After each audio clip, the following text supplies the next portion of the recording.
Hey y'all, and welcome back to Fermenti Farm. Today I'm going to show you how to do our easy kraut recipe that's on the instructions when you buy the fermenting kit. So let's begin by having me show you how to do the easy measuring method. There's nothing special to it, but what you're going to do is you're going to take raw cut cabbage, which I have here, and you're going to put it into this jar, and you're not going to pack it down at all. Just nice and loose. And you're going to put it into another bowl like that. You're going to do it one more time for a grand total of twice. So this is just raw cut cabbage that I'm not shaking or pressing down. I'm just kind of filling the jar up. And so I've got that twice. So I dump that into my jar right like that.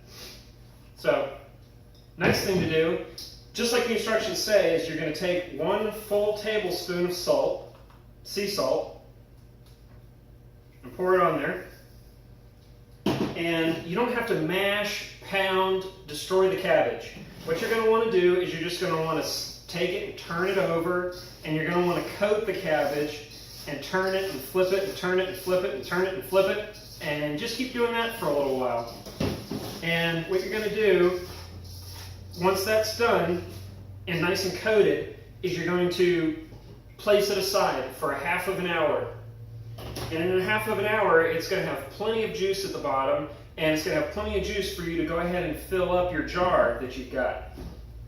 So, we're going to jump forward in time with some cabbage that's already ready, that's already been sitting for the half of an hour with the tablespoon of salt. And as you can see, it's reduced down, and look at that beautiful juice right there. Wonderful. So we take and we put the cabbage into the jar.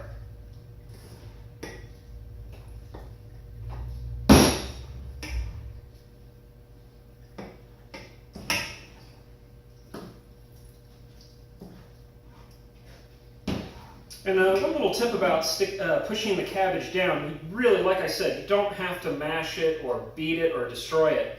But when you put the cabbage in there, take your hand and push it on the outside, like that. And what that's going to do is it's going to make a nice little pyramid in the center, and it's going to get all the air bubbles out, and it's not going to squish up around the edges. So anyway, you just keep filling it up with the cabbage. And there's a little bit left over, but that'll be good for dinner. So, like I said, we go and we do around the outside, press around the outside, wipe off your rim. And in the kit, it comes with the 1/4 pint jelly jar, and that's the insert / weight / spacer. We push it in, and we push it down, and look at that. We got juice coming up, and that's perfect. So what we want to do is we want to lean it over slightly, and press that down until we know that when we put our lid on, the lid will screw on and not, we don't want it too high and we don't want it too low. We want it to be flush with the rim with the jar. So we've got our lid assembly. We place that on there. We take our 3-piece airlock, put that on, put some distilled water or brine.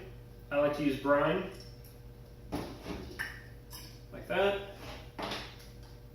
and like that. So all in all, about an hour's worth of work, and there you go. Easy kraut. You can see the juice along the top here, and that's really important. Keeps that anaerobic cycle going. You don't want any oxygen in there. The 3-piece airlock is to keep air out of your kraut. This is not a really highly exhausting process, and so it's not there to let a lot of air out. It's there to keep the air, it's not there to let the air out, it's there to keep the air from going in. Because if it goes in, then it's going to oxidize, and the top few bits of it are going to be brown and smell like a sock. So anyway, that's our setup, and I hope that you found this useful and that you have success with your own homemade kraut.